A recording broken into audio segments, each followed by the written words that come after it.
At 86 years old, David Allan Coe has passed away. Today, he leaves behind a footprint on country music that is as profound as it is fiercely debated. His influence shows up best in the catalogs of his contemporaries. When Johnny Paycheck recorded the working-class anthem "Take This Job and Shove It," he sang a signature song written entirely by David Allan Coe. Long before Chris Stapleton turned Tennessee whiskey into a modern standard, it was Coe who recognized the psalm's weight and brought it into the studio. He also authored a defining #1 hit for Tanya in 1974, "Would You Lay With Me in a Field of Stone." Yet despite his role in penning some of the genre's most enduring tracks, Coe's name is rarely spoken with the warm, sanitized reverence reserved for figures like Willie Nelson. Tracing the true lineage of outlaw country leads directly back to this unsanitized, brilliant, and deeply problematic architect. While the outlaw image is a marketing tool, Coe's history was documented in iron and concrete. He spent much of his youth in correctional facilities, culminating in a 3-year stint in the Ohio State Penitentiary.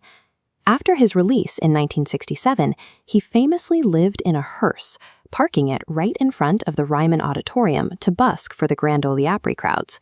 That fearless persona worked. He secured a record deal that eventually put him in the studio with Hall of Fame producer Billy Sherrill at Columbia Records.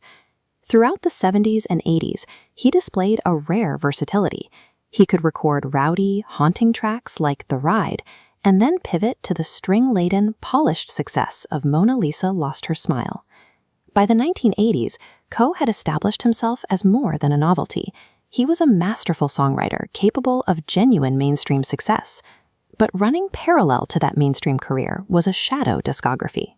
Coe released 2 independent records, the Underground album and Nothing's Sacred. Reputable sellers refused to stock them.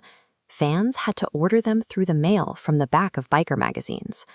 These records were defined by extreme obscenity and explicit racism.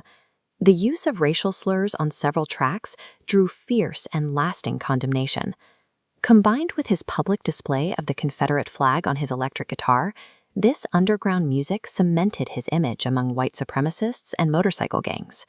This material permanently tainted his professional standing, creating a shadow that the country music establishment could never fully ignore. Yet Coe's actual life choices frequently contradicted his underground persona.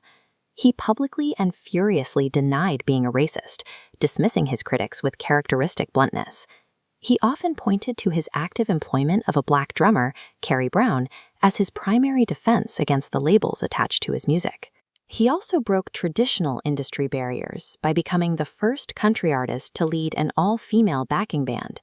And on that same controversial Nothing's Sacred album, Coe included a track targeting activist Anita Bryant, attacking her as a hypocrite while defending the gay community.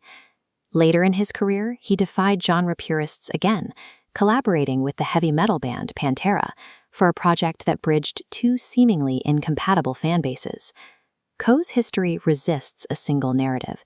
It forces listeners to grapple with an artist who championed marginalized groups while simultaneously releasing indefensible music. In the wake of his death, the debate over his legacy and his place in the Hall of Fame has returned to the forefront. The criticisms of his language, his behavior, and the pockmarked nature of his catalog are valid. These parts of his history cannot be smoothed over. However, after leaving prison in 1967, Coe was never again accused of a serious crime, and he spent years trying to distance himself from the hate groups that adopted his songs. While outlaw country is now often a safe marketing category, Coe is a reminder that the genre's origins were genuinely volatile and deeply flawed. David Allan Coe cannot be defined by one song or one error.